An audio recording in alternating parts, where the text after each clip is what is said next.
Por anos fui fascinado por rádios antigos. Não sei ao certo o que me atraía. Talvez o charme nostálgico de girar botões em busca de estações perdidas no tempo. Então, quando encontrei um rádio de madeira dos anos de 1940 em um mercado de pulgas, não pensei duas vezes antes de comprá-lo. O vendedor, um homem magro e pálido, me olhou com um leve sorriso antes de dizer: "Esse aí já pertenceu a um rádio amador bem famoso. Só toma cuidado com as frequências altas." Eu ri, achando que era uma piada para me impressionar, e levei o rádio para casa. Naquela noite, depois de conectar o rádio e ajustá-lo cuidadosamente, sentei-me em frente a ele com uma cerveja na mão, girando o botão para explorar suas frequências. O som das estações de rádio modernas era abafado e cheio de estática, como se o aparelho não estivesse adaptado para captar sinais modernos. Foi então que ouvi algo diferente. Uma frequência baixa, quase inaudível, carregava um som estranho. Uma voz masculina grave que falava devagar, como se estivesse recitando algo. A estática distorcia as palavras, mas conseguia ouvir claramente algumas frases. "Se você está ouvindo, é tarde demais. Ele já te encontrou." Me arrepiei. Tentei mudar de frequência, mas o botão parecia travado.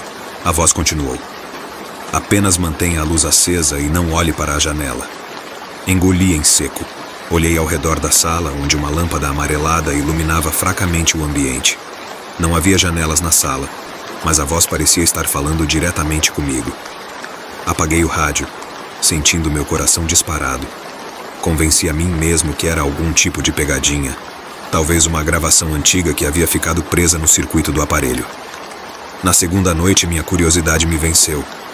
Liguei o rádio novamente, mesmo sabendo que algo estava errado.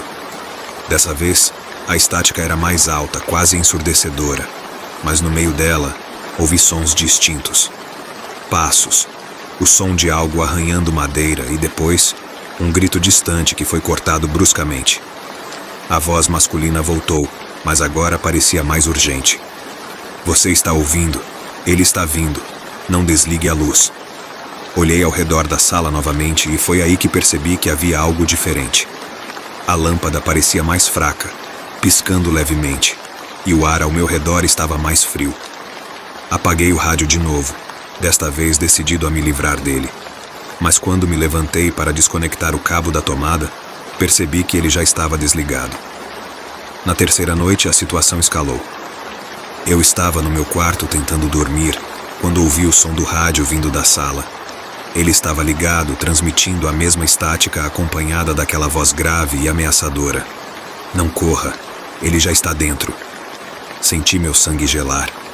Era impossível, eu havia desconectado o rádio no dia anterior. Peguei meu celular para acender a lanterna e caminhei até a sala.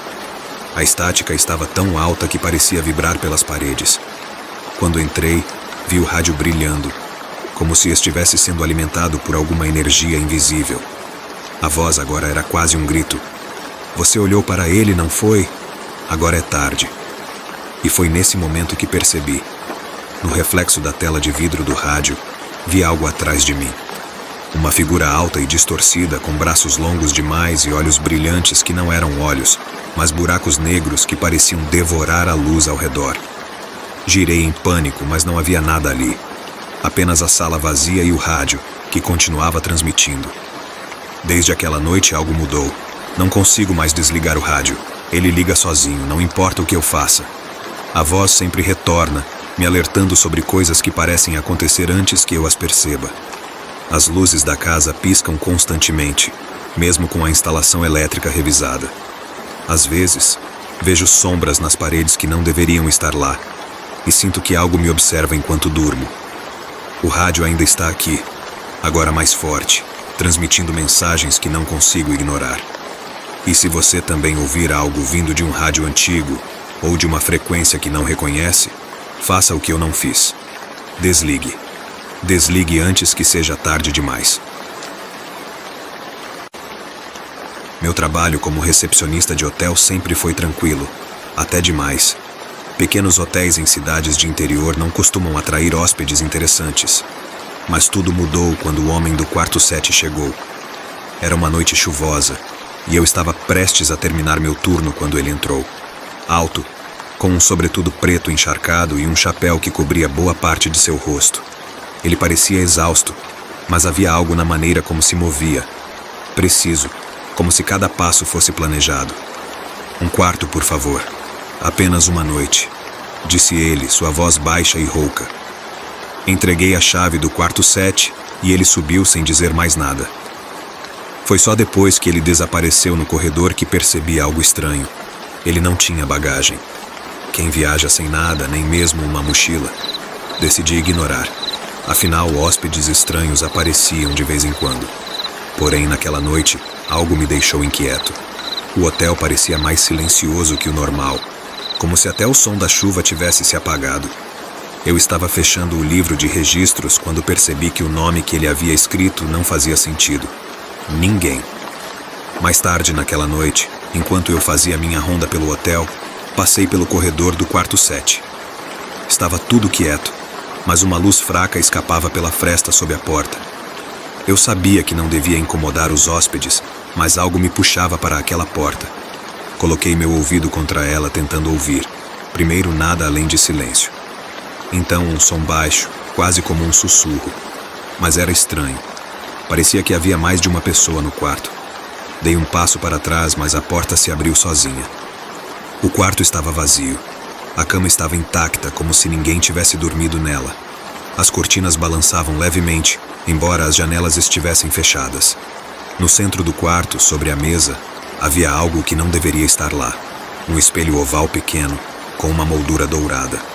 Quando olhei para ele, vi o reflexo do quarto, mas algo estava errado. No espelho, o quarto não estava vazio. No reflexo, o homem estava lá, parado de costas para mim, encarando a janela. Meu coração disparou, e antes que eu pudesse reagir, ele se virou, me encarando diretamente pelo espelho. Seus olhos eram completamente negros, como se fossem 2 buracos no espaço. "Você não deveria estar aqui", disse ele, mas sua boca não se mexeu. Soltei o espelho no chão e ele se estilhaçou. Corri para a recepção, trêmulo, tentando ligar para a polícia, mas as linhas estavam fora do ar. Quando finalmente reuni coragem para voltar ao quarto, ele estava vazio de novo, e o espelho não estava mais lá. Fui até o livro de registros, tentando entender o que havia acontecido, mas o nome que ele escrevera, "Ninguém", também havia desaparecido. No dia seguinte, perguntei aos outros funcionários sobre o quarto 7, mas eles me olharam confusos. "Este hotel não tem quarto 7", disseram. Fui até o corredor onde tudo aconteceu, mas onde deveria estar a porta, havia apenas uma parede vazia, sem marcas, como se o quarto nunca tivesse existido. Até hoje não sei o que realmente aconteceu naquela noite. Mas, às vezes, enquanto trabalho no balcão, sinto algo me observando de longe. E de vez em quando vejo um reflexo que não é meu no vidro da porta de entrada. Se um dia você se hospedar em um hotel e o número 7 aparecer no seu quarto, recuse. Confie em mim. Era uma noite fria e chuvosa quando decidi pegar o último trem para casa. O dia havia sido cansativo e eu só queria chegar em meu apartamento e esquecer o estresse do trabalho.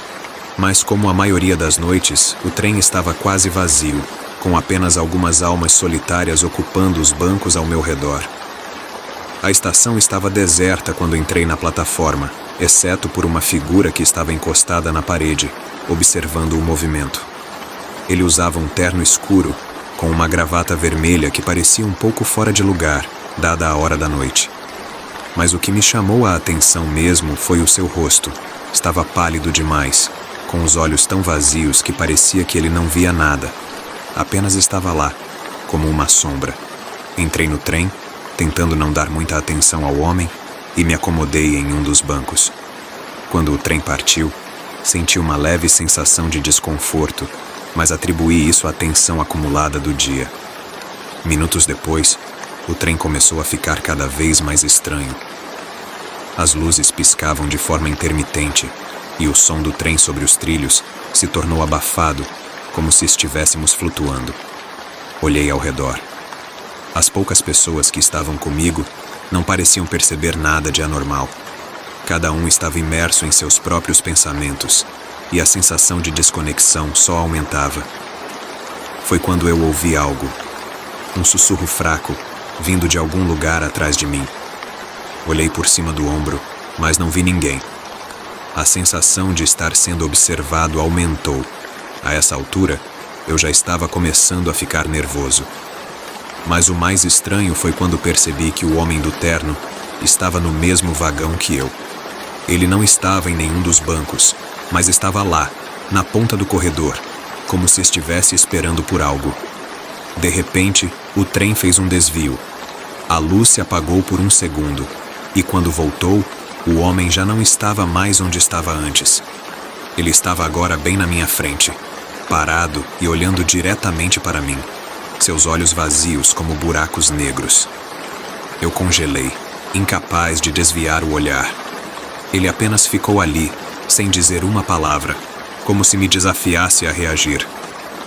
"Vai parar logo ali", disse ele, sua voz profunda e rasgada. Eu não sabia o que ele queria dizer com aquilo, mas uma sensação de pavor tomou conta de mim. Quando olhei pela janela, percebi que estávamos em um lugar desconhecido. As luzes da cidade haviam desaparecido, e a paisagem era completamente escura, sem vida. O trem estava diminuindo a velocidade, como se estivesse se preparando para parar em uma estação fantasma. Então, o trem parou. Não havia estação, não havia luzes, apenas um campo vazio e sombrio. O silêncio foi profundo, e eu senti a necessidade de sair do trem. Algo me dizia que não deveria estar ali. Eu me levantei e fui em direção à porta. Mas antes que eu pudesse alcançar o botão para abrir, a voz do homem ecoou novamente, mais próxima agora. "Não se atreva a descer." Tentei ignorá-lo, mas algo no tom de sua voz me fez parar. Fui até a janela e olhei para fora, tentando encontrar alguma referência, qualquer sinal de que isso não fosse real. E então, lá, no meio do campo vazio, algo se mexeu. Uma sombra, baixa e rastejante, começou a se aproximar do trem. Eu não sabia o que era, mas sabia que não queria ficar para ver. Corri até a porta e consegui abri-la. O vento frio e a chuva começaram a entrar no vagão. Quando olhei para trás, o homem estava de pé, imóvel, ainda me observando com aqueles olhos vazios. Corri para fora, atravessando a plataforma deserta e indo em direção à estação. Mas não havia estação, não havia nada, exceto escuridão. E atrás de mim, o som dos trilhos, os passos de algo que me seguia. Eu podia ouvi-lo se aproximando, mas não ousei olhar. Eu não sei como, mas de alguma forma consegui voltar para a cidade, de volta para minha casa, para minha cama. O trem e o homem desapareceram tão rapidamente quanto surgiram. Mas até hoje, sempre que entro em um trem, o medo de olhar para o corredor vazio e ver os olhos vazios do homem me assombra. E se um dia você pegar o último trem, certifique-se de não olhar para o corredor. Caso contrário, você pode ver algo que não vai conseguir esquecer.